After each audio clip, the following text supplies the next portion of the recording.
Thank you, President Trump, for the vote of confidence, and I'm humbled and honored.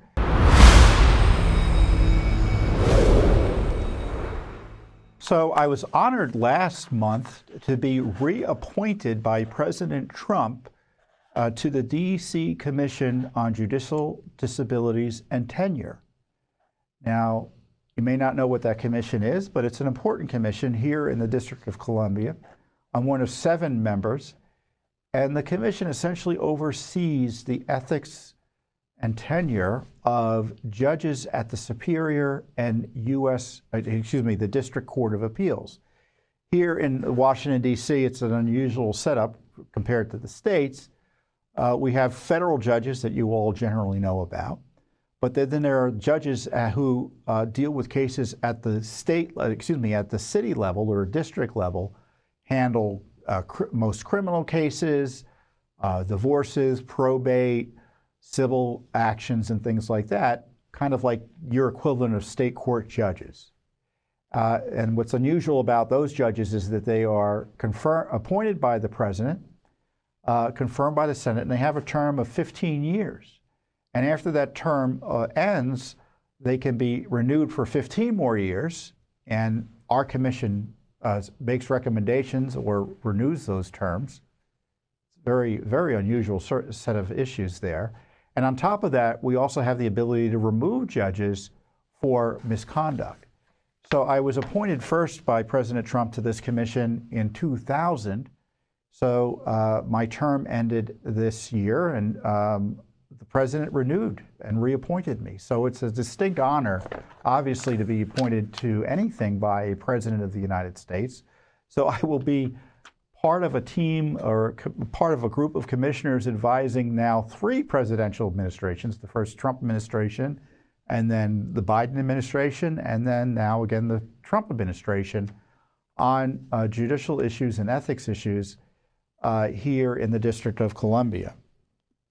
The District of Columbia Commission on Judicial Disabilities and Tenure was established by Congress to review complaints of misconduct against judges of the District of Columbia courts. The Commission's authority includes reappointment evaluations, as I discussed, and then fitness reviews for senior judges, because after judges retire, they can serve as under the law for some work to help the courts out here in the district. And as I noted in the statement I issued with respect to the appointment, I thanked President Trump. I said I'm honored and humbled by his confidence. And of course, I'm not leaving Judicial Watch. This is a volunteer appointment. It's quote, part-time. And I look forward to my continued work with my fellow commissioners to maintain public confidence in an independent, impartial, fair, and qualified judiciary, and enforce the high standards of conduct judges must adhere to both on and off the bench. Our nation's capital needs the best possible courts, especially in light of the public safety concerns that have gained national attention. And I do think it's a major public safety issue, at least a significant part of our work. I mean, making sure judges are doing their job is inherently a public safety issue.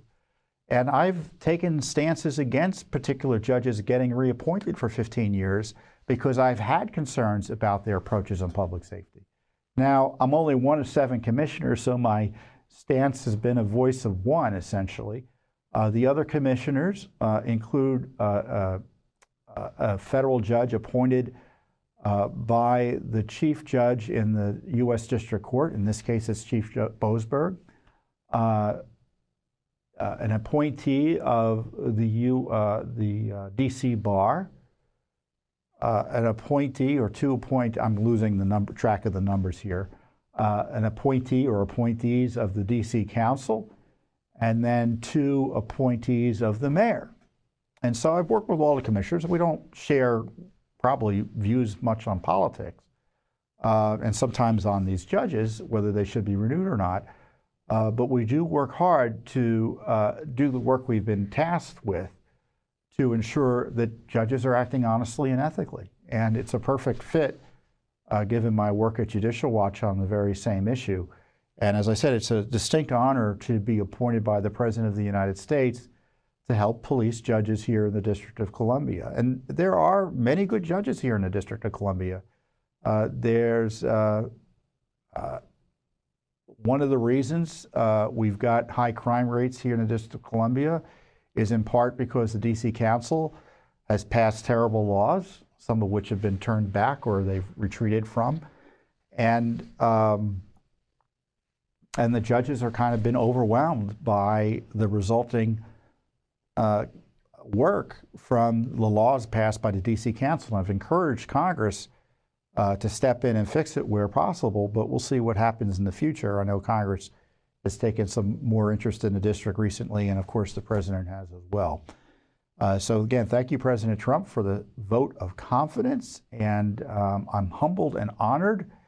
And so I'll be doing this work as a commissioner here in the district for the President of the United States for 5 more years. Thanks for watching. Don't forget to hit that subscribe button and like our video down below.